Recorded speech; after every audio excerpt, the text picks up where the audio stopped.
Oke, selamat siang. Bertemu kembali dengan saya Eko Aris dari program studi Mekatronika Fakultas Vokasi Universitas Sanata Dharma Yogyakarta.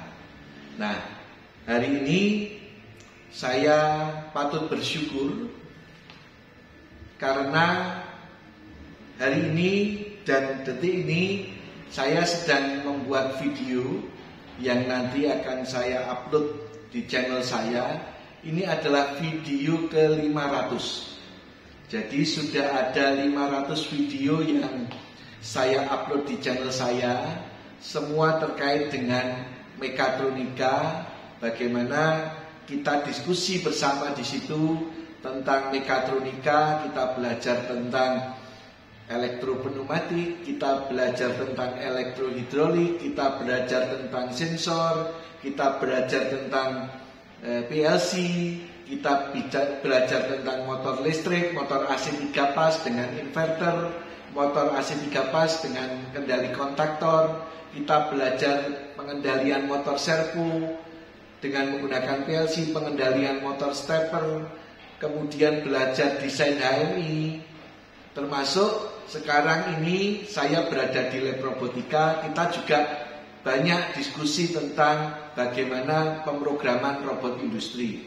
Khususnya dalam hal ini yang saya sampaikan di channel saya, kita memiliki robot Mitsubishi RVM1 dan kita bicara juga tentang robot ABB IRB 120.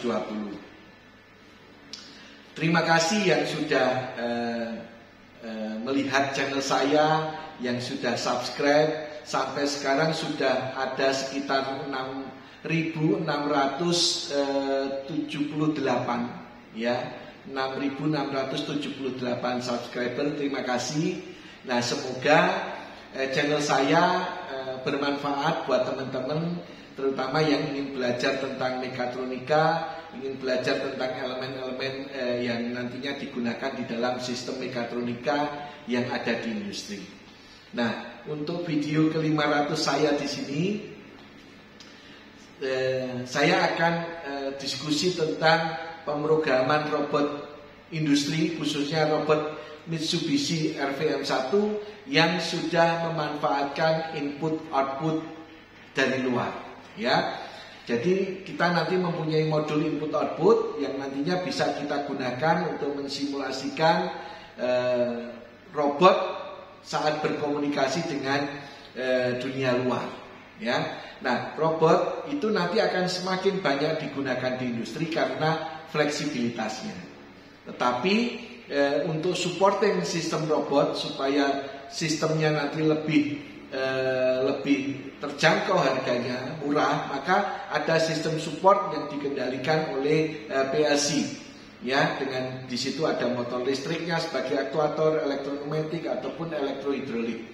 Jadi nanti di dalam industri untuk gerakan yang berulang itu nanti akan menggunakan sistem otomasi dengan kendali PLC, sedangkan gerakan yang butuh fleksibilitas dia akan menggunakan robotika. Nah, saat kita bicara sistem yang utuh di industri, maka kita harus menguasai sistem dengan kendali PLC dan sistem robotika, baik nantinya di situ masing-masing saling berdiri sendiri ataupun saat saling berkomunikasi satu sama lain. Nah, ini diskusi kita hari ini adalah untuk awalan saat kita ingin belajar mengkomunikasikan robot dengan dunia luar. Dan kita masih menggunakan komunikasi input-output. Jadi di dalam robot ini memiliki digital input dan digital output. Ya, nanti bagaimana kita memanfaatkan sistem di situ guna memahami bagaimana konsep komunikasi robot dengan dunia luar. Nah, di belakang saya di sini sudah ada catatan yang nantinya akan membantu diskusi kita. Nah, nanti sengaja saya akan membuat semacam challenge buat teman-teman, ya. Saya tidak akan menyelesaikan flowchartnya maupun programnya. Nanti teman-teman bisa menyelesaikan sendiri berdasarkan penjelasan yang saya lakukan, gitu ya. Nah, dengan begitu teman-teman bisa belajar bagaimana memprogram robot industri. Nah, saat kita bicara dasar pemrograman robot industri, ini robot yang kita gunakan Mitsubishi LVM1, ini adalah artikulasi 5 aksis. Terus kemudian softwarenya, ya kita banyak menggunakan software. Saya juga sudah sharing di channel saya untuk software robotika. Untuk robot Mitsubishi kita menggunakan Casimir yang profesional. Terus kemudian kita kalau robot ABB kita menggunakan robot studio. Untuk elektronumetik kita juga sudah mengenal fluid sim, baik fluid sim pneumatik maupun fluid sim hidrolik. Kemudian untuk memprogram PLC, untuk PLC Omron kita pakai CX Programmer. Sedangkan untuk PLC Siemens kita menggunakan Step 7 atau sekarang menggunakan TIA Portal. Ya, terus kemudian untuk kita juga mempunyai beberapa software simulasi untuk motor listrik, untuk otomasi yang di situ sudah saya share di channel saya. Silakan melihat, silakan belajar di situ, kita belajar bersama, gitu ya, saling mengkritisi untuk berkembang, sama-sama berkembang, gitu ya. Terus kemudian langkah apa yang kita lakukan untuk memprogram robot? Pertama tentunya adalah saat kita akan membuat sistem dengan robot, tentunya kita harus memperhitungkan layout di dalam sistem kita supaya robot nanti bisa menjangkau semua benda kerja yang akan di-handling. Kemudian setelah itu kita nanti harus menentukan posisi-posisinya, harus kita sudah tentukan, dan kemudian robot akan kita teaching, ya kita simpan posisinya sehingga robot mengenal posisi-posisi yang kita inginkan. Terus kemudian sebelum kita membuat program, baik sekiranya kita membuat flowchart supaya nantinya saat kita akan membuat program jauh lebih mudah karena ada guidingnya. Jadi flowchart tadi itu adalah cara berpikir dari program yang akan kita buat. Terus kemudian kita membuat programnya. Nah, keuntungan software Casimir profesional di sini kita juga bisa mensimulasikan program robot kita terlebih dahulu di dalam software sehingga kalau ada kendala kita bisa memperbaiki di dalam software. Jika dirasa programnya sudah oke, maka kita akan melakukan download dan kemudian commissioning untuk testing. Biasanya untuk testing commissioning kita menggunakan kecepatan yang kecepatan yang rendah supaya jika terjadi apa-apa kita akan dengan mudah bisa menghandling sistem kita. Misalnya dengan menekan tombol emergency stop supaya robot tidak menabrak, ya. Karena bisa jadi saat simulasi di sini meskipun kita sudah yakin sudah oke, ternyata di lapangan nanti masih ada beberapa hal yang perlu kita lakukan. Tapi dengan simulasi kita akan jauh lebih mudah. Nah, nanti kita akan membuat program sederhana di sini. Ini adalah layout sistem kita, di mana kita ada benda kerja, ya benda kerjanya adalah ini. Ini adalah benda kerjanya. Nanti benda kerja nanti akan kita ambil dari palet 1 kita letakkan di palet 5. Terus kemudian robot menunggu. Kemudian dari palet 5 diletakkan di palet 3. Kemudian robot menuju ke posisi aman. Apa yang berbeda di sini? Jadi nanti saat robot pertama kali dia bergerak, di sini yang nantinya berbeda.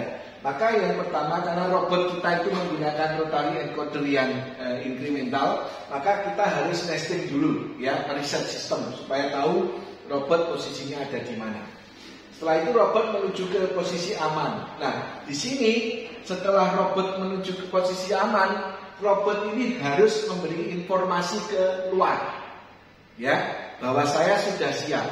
Nah, maka di sini robot itu mengeluarkan output bit 0, ya. Jadi kalau output bit 0-nya plus, artinya aktif, menyala, artinya di sini robot sudah siap, ya, robot sudah siap.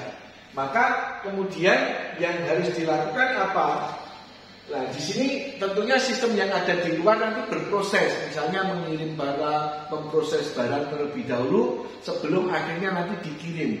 Nah, kalau nantinya sudah benda sekerjanya itu sudah dikirim, maka dari luar itu nanti akan memberikan input ke robot. Maka robot itu menunggu, ya. Di sini dalam hal ini menunggu. Jika input bit 0-nya aktif, artinya Tadi saat saya sudah siap, saya memberikan informasi. Saat sistem di luar sudah siap saya handling, maka sistem dari luar tadi memberikan informasi ke saya, ke robot. Ya, jika bit 0 ini aktif, maka yang terjadi dia akan mengambil benda. Jadi nanti robot di posisi aman itu menunggu sampai input bit 0 aktif. Jadi benda ini mungkin nanti ada proses gitu ya, ada proses macam-macam gitu ya, sampai bendanya siap. Kalau siap saya kasih kabar ke robot. Nah, kasih kabar ke robot itu jadi inputan robot yang ada di sini. Oke. Nah, setelah itu robot akan mengambil untuk meletakkan di palet 5, kemudian robot menuju ke posisi aman.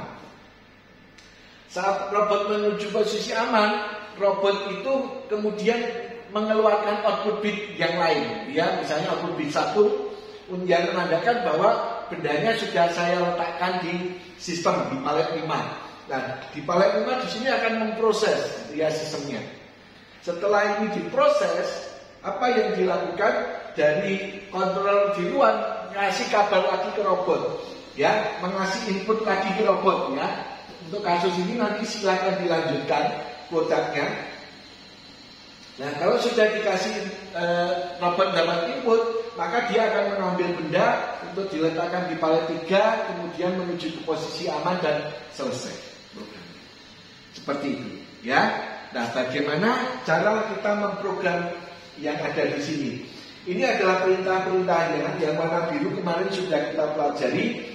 Move untuk bergerak, GC untuk gripper close, GO untuk gripper open, TI adalah untuk timer dikalikan 0,1, misalnya 5 detik, berarti isinya 50 karena dikalikan 0,1. ED untuk mengakhiri program, NT untuk nesting, jadi nanti nesting di sini menggunakan perintah NT. Kemudian ST speed ini untuk mengatur kecepatan kemarin. Nah, untuk menunggu input maka kita menggunakan input direct, ya. Terus kemudian TB kalau plus itu artinya nanti kalau aktif bisa diisi bit 0 sampai bit 7, kita mempunyai input 8 bit. Terus kemudian OB plus minus, kalau plus berarti aktif gitu ya, kalau minus berarti mati.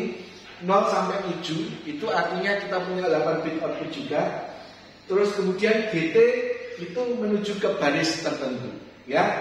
Nah, saya akan membuat program untuk flowchart yang ada di sini. Nah, nanti silakan teman-teman meneruskan programnya, nanti akan saya tunjukkan hasilnya.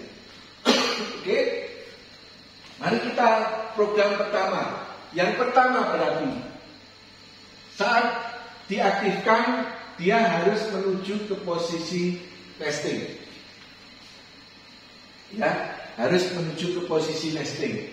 Terus kemudian setelah nesting menuju ke posisi aman. Nah, kita mau mengatur kecepatannya, maka kecepatannya kita atur. Ya, pakai perintah speed ini, ya, SP. Misalnya pakai perintah SP7, akselerasinya H, ya. Setelah itu menuju ke posisi aman 30, ini menuju ke posisi aman, ya. Posisi aman kita tadi ini sudah kita simpan semua posisinya. Kita butuh 7 posisi gitu ya. Nah, sekarang robot sudah menuju posisi aman, berarti saya sudah siap gitu ya. Maka robot akan mengeluarkan output bit OB plus 0, ya, OB plus 0. Nah, kalau robot itu sudah siap, maka dia menunggu input. Nah, saat kita menunggu input, maka kita menggunakan perintah di sini adalah input direct. Saya menunggu input, terus kemudian input mana yang saya tunggu? Jika bit aktif, ya. Jika saya bit 0-nya itu aktif, maka saya harus menuju baris program tertentu. Misalnya kalau ini 70, jika tidak aktif, maka dia akan menuju ke baris 50. Sedangkan jika aktif, dia menuju ke baris 80. Ya, 80 berarti ambil benda 1. Ambil benda 1 dari posisi 1 dia harus menuju ke posisi 2. Maka robot menuju ke posisi 2.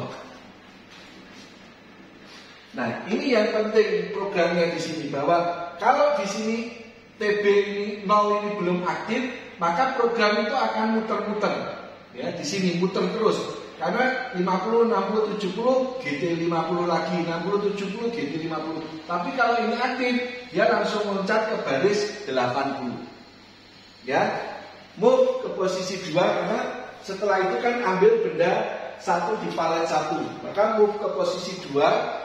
Kemudian 90 itu move ke posisi 3, 100 itu grippernya nutup, ya, berarti sudah mengambil benda di palet 1, terus kemudian disuruh naruh di palet 5, maka dia naik dulu, maka di sini 110 ini dia move ke posisi 2 sambil menutup, ya, sambil menutup. Kalau tidak ada pemancing, dia menuju posisi 2 dengan gripper membuka. Benda kerjanya tidak jadi dibawa.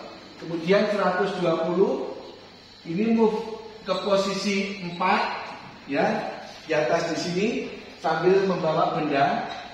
130 ini move ke posisi 5 sambil membawa benda. 140 itu grippernya open. Ya, terus kemudian 150 setelah buka dia naik lagi ke posisi 4, move ke posisi 4, kemudian 160 move ke posisi 1. Nah, kemudian ini silakan diteruskan programnya, flowchartnya diteruskan, ya, programnya diteruskan. Jadi kasusnya sekarang robot sudah meletakkan di palet 5, menunggu di posisi 1. Nah, dia menunggu input bit yang lain, misalnya input bit 1. Jika input bit 1 aktif, maka dia akan ngambil, diletakkan di palet 3, kemudian setelah itu menuju ke posisi aman, programnya selesai. Begitu bagaimana cara kita membuat program robot saat robot berkomunikasi dengan dunia luar. Nah, mari kita lihat hasilnya. Oke, ini adalah benda kerjanya. Terus kemudian ini adalah untuk simulasi input output. Di bawah itu adalah inputnya, di atas adalah outputnya. Ya, ini sekarang saya akan menjalankan program dulu dari sana, dari komputer.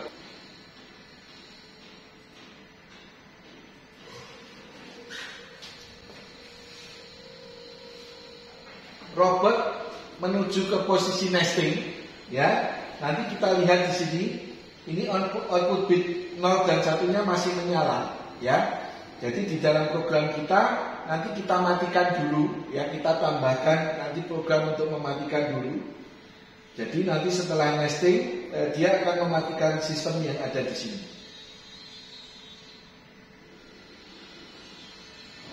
Ya, ini mati. Nah, sekarang robot ini sudah siap. Dia mengeluarkan output bit 0. Saya sudah siap, Bu. Gitu ya. Nah, karena dia sudah siap, maka kalau bit 0 ini saya aktifkan, ya, bit 0 ini saya aktifkan, robot akan bergerak. Ya, untuk mengambil benda, diletakkan di palet, terus kemudian dia menuju posisi aman, mengeluarkan output bit 1-nya. Saya sekarang sudah siap lagi. Nah, yang di sini ini diproses. Kalau kemudian memprosesnya itu sudah selesai, mungkin kendalinya dengan menggunakan PLC, maka PLC selanjutnya ngasih kabar ke robot, ke bit 1. Kalau bit 1 ini aktif, artinya PLC sudah menyelesaikan mengerjakan benda ini. Robot siap untuk mengambil benda untuk diletakkan di palet. Ya, palet yang ketiga yang ada di sini, kemudian menuju ke posisi aman. Maka setelah ini diproses, ini saya aktifkan, robot akan mengambil. Kemudian menuju posisi aman. Begitu. Nah, silakan teman-teman melanjutkan flowchart dan programnya supaya nantinya bisa full untuk menyelesaikan kasus yang tadi saya tunjukkan hasilnya di sini. Semoga bermanfaat. Terima kasih.